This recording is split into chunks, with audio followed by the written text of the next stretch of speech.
मित्रों नमस्कार। एक अधिवक्ता की दृष्टि में चेक से संबंधित लेन देनों में किस बात का विशेष ध्यान देना चाहिए, इस पर यदि हम विचार करें। जब भी हम चेक देते हैं वह विशेषकर अपने शहर, अपने ज़िले और अपने प्रदेश के संबंधित ट्रांजैक्शंस में ही देना चाहिए, क्योंकि चेक से संबंधित जो कानून है वह यह है कि चेक जिस बैंक में डिसऑनर होता है वह बैंक जिस न्यायालय की सीमा के अंतर्गत आता है वहीं वह चेक से संबंधित मुकदमा चलता है। जब मान लीजिए आप उत्तराखंड में रहते हैं और आपने चेक किसी ऐसे व्यक्ति को दे दिया जो उत्तराखंड से बहुत दूर अर्थात मध्य प्रदेश या महाराष्ट्र में रहता है, उसका अकाउंट महाराष्ट्र में है। अगर आपने चेक उत्तराखंड में किसी ट्रांजैक्शन में दिया और उसने वह चेक ले जा करके महाराष्ट्र के अंदर अपने बैंक में जहां उसका अकाउंट है वहां लगाया और आपका दिया हुआ चेक महाराष्ट्र के किसी बैंक में डिसऑनर होता है, तो उस चेक से संबंधित मुकदमा उत्तराखंड में नहीं चलेगा, महाराष्ट्र में ही चलेगा। क्योंकि नियम यही है कि जिस बैंक से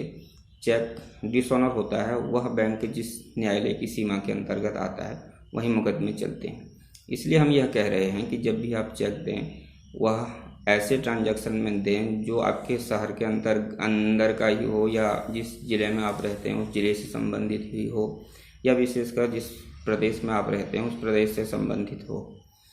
अर्थात जिसको भी हम चेक दे रहे हैं उसका अकाउंट आपके शहर में, आपके ज़िले में या आपके प्रदेश में ही होना चाहिए, वहीं वह चेक लगेगा। तो वह अगर डिसऑनर हो जाएगा तो उससे संबंधित मुकदमा आपके ही शहर, आपके ही ज़िले या आपके ही प्रदेश के अंतर्गत आने वाले न्यायालयों में चलेगा। अगर आपने बहुत दूर के ट्रांजैक्शन में चेक दे दिया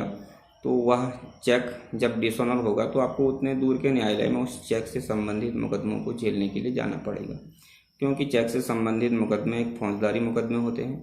उनमें जमानत भी करानी पड़ती है। जमानत कराने के लिए 2 जमानती की आवश्यकता भी होती है। अगर आपने किसी दूर के ट्रांजैक्शन में या ऐसे व्यक्ति को जिसका घर आपके घर से बहुत दूर हो, 500-700 किलोमीटर दूर हो, वहाँ दे दिया, तो अगर वह चेक डिसऑनर हो गया और उससे संबंधित डिस्प्यूट आपका आपस में बातचीत करके नहीं निपटा और वह मुकदमा न्यायालय में जाएगा, तो आपको उतने दूर के न्यायालय में उस चेक से संबंधित मुकदमे को झेलने जाना पड़ेगा। कोई चेक से संबंधित मुकदमा अगर आपके ही क्षेत्र के अंतर्गत होता है, मान लो आपके स्थानीय व्यवहार में कोई चेक डिसऑनर हुआ है और वह मामला न्यायालय में जाता है, तो आपको स्थानीय न्यायालयों में वह मुकदमा पेश करना है। आप स्थानीय न्यायालय में जाएंगे तो वहाँ आपको आपके पहचान के अधिवक्ता भी मिल जाएंगे, आपके पहचान के कई लोग वहाँ मिल जाएंगे और आपको वहाँ जमानत लेने में और पूरे केस को पेश करने में सरलता होगी, क्योंकि आपके घर के पास का ही न्यायालय होगा, आपके शहर का ही होगा, आपके ज़िले का ही होगा। वहाँ आपको अधिवक्ता भी आपकी पहचान के मिलेंगे और वहाँ जमानत लेने के लिए आपको जमानती ले जाने में भी कोई दिक्कत परेशानी नहीं आएगी, क्योंकि फौजदारी के मुकदमों में कई डेट्स में व्यक्तिगत रूप से न्यायालय में उपस्थित भी होना पड़ता है। इसलिए जब आप किसी दूर के व्यक्ति को जिसका बैंक अकाउंट आपके शहर से बहुत दूर है उसको चेक देते हैं और वह उतने दूर जाकर के चेक डिसऑनर होता है, तो आपको उतनी दूर उस चेक से संबंधित मुकदमों को फेस करने जाना पड़ेगा और आपका समय और धन का व्यय होगा। इसलिए यह ध्यान दें, जब भी आप चेक दें यह क्लियरली देख लें कि उसका जो बैंक अकाउंट है वह आपके ही शहर में, आपके ही ज़िले में या आपके ही प्रदेश में है या नहीं। क्योंकि कई बार ऐसा होता है, कई कंपनियां लोन बांटती हैं, कोई ट्रांजैक्शन करती हैं, वो करती तो एक शहर में है लेकिन उनका जो हेड ऑफिस होता है वो वहाँ से बहुत दूर होता है। मान लो किसी एजेंसी ने या किसी कंपनी ने उत्तराखंड में कोई लोन बांटा और उस लोन के संबंध में जो चेक आपने दिया अपनी किस्त का, वह उसने अपनी मेन ब्रांच जो उसका महाराष्ट्र में है या बम्बई में है वहाँ ले जाकर के उस चेक को लगा दिया और वहाँ वह डिसऑनर हो गया, तो आपको उस चेक से संबंधित मुकदमे झेलने के लिए उत्तराखंड से बॉम्बे जाना ही पड़ेगा। इसलिए जब भी आप चेक कहीं दूर के ट्रांजैक्शन में दें, अपने शहर से, अपने ज़िले से बहुत दूर के ट्रांजैक्शन में दें, तो यह हमेशा ध्यान रखें कि वह चेक डिसऑनर नहीं होना चाहिए, क्योंकि अगर वह डिसऑनर हो गया और उस चेक से संबंधित विवाद आपसी समझौते से तय नहीं हुआ तो वह आपको उतनी दूर के न्यायालय में जा कर के फेस करना पड़ेगा। यह हमेशा ध्यान रखें कि चेक जिसको भी हम दे रहे हैं उसका अकाउंट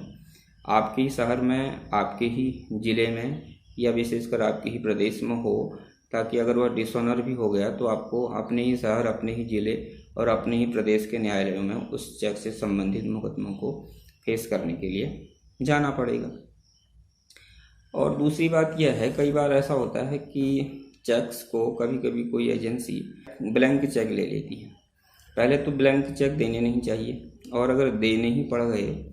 तो उस चेक में कहीं न कहीं नीचे से जहाँ अकाउंट नंबर लिखा होता है उसके पास खाली जगह होती है, वहाँ पर आप यह लिख सकते हैं कि नॉट टू एक्सीड देन